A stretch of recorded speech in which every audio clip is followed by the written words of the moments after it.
Hello বন্ধুরা, কেমন আছো তোমরা সবাই? সবাইকে বলি শুভ সন্ধ্যা। তো সন্ধ্যার টিফিনে চটপটা স্ন্যাক্স খেতে ইচ্ছা হলে এই ট্রিক্সটা ফলো করতে পারো, তো ভীষণ টেস্টি হয়।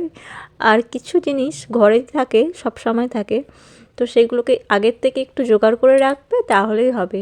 তো কোনো সমস্যা নেই। কয়েক প্যাকেট চিপস কিনে নিয়ে এসেছিলাম ভিন্ন ভিন্ন টাইপের।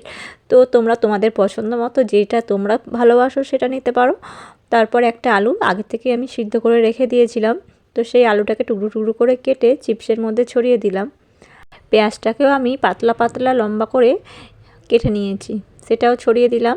আর দিলাম টক দই। টক দইটাকে আমি অল্প নুন দিয়ে ফেটিয়ে রেখেছিলাম আগের থেকেই।